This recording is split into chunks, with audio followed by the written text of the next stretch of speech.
Hello guys. So నేను మా friends అయితే బయలుదేరిపోయాము. ఇంటికి మ్యాటర్ ఏంటంటే, సో మంది తిందామని బాగా సెర్చ్ చేస్తే అన్ని గుంటూరులో, విజయవాడలో ఉన్నాయి గానీ, మా దగ్గరలో అయితే మాకు ఒక మంది రెస్టారెంట్ దొరికింది. సో అదే రేపల దగ్గరలో మాకు ఈ తమ్మం మంది రెస్టారెంట్ అనేది ఒక బడ్జెట్ ఫ్రెండ్లీ మంది రెస్టారెంట్ అనేది దొరికింది. సో ఫైనల్గా అయితే మేము అక్కడికి వచ్చేసి అయితే మేమైతే రేపల్లి శంకర్ విలాస్ పైన అయితే తమ మంది రెస్టారెంట్ ఉంది. సో అక్కడికి అయితే మేమైతే వెళ్ళిపోయాం. సో ఫైనల్ మేమైతే లోపలికి అయితే కూర్చున్నాం. సో ఇక్కడ అంబియన్స్ అయితే బాగున్నాయి, అన్నీ బాగున్నాయి, కానీ మంది కూర్చోడానికి మనకి స్పేస్ లేదు, మంచి మంచి ప్లేస్ అయితే లేదు.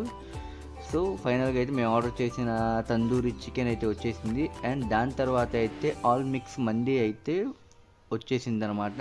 సో మేమైతే మంది అనేది అయితే టేస్ట్ చేసాం. సో టేస్ట్ చేసిన అన్ని ఐటమ్స్ కూడా చాలా బాగున్నాయి. సో ఫైనల్గా బిల్ అయితే మాత్రం మాకు 1300 చిల్లర అయితే వచ్చిందనమాట.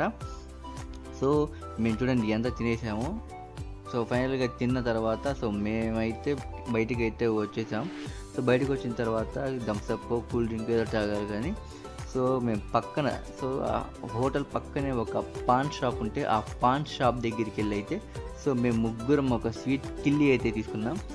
సో కిల్లీ కూడా అయితే చాలా బాగుంది. సో స్వీట్ కిల్లీ అయితే మొత్తం పార్సల్ అయితే ప్యాక్ అయితే చేసుకున్నాం. సో ఫైనల్గా అక్కడే కిల్లీ అయితే తినేసి సో మేమైతే మళ్ళీ రిటర్న్ మా ఇంటికి అయితే వెళ్తున్నాం. సో హైవే ఎక్కేసి అయితే వెళ్తున్నాం. సో ఇక్కడ మళ్ళీ మాకు ఏదో చల్లగా తాగాలనిపించి సో ఆ బ్రిడ్జ్ కిందకి, ఫ్లైఓవర్ కిందకి అయితే వచ్చేసి నేను మా ఫ్రెండ్ కూర్చున్నాం.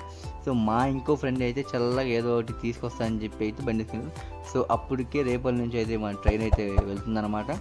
సో ఫైనల్గా మా ఫ్రెండ్ అయితే 2 లీటర్ల మిక్స్ థమ్స్అప్ అయితే తీసుకొచ్చాడు. సో ఫైనల్గా థమ్స్అప్ తాగేసి సో నేనైతే మా ఇంటికి అయితే వచ్చేసాను.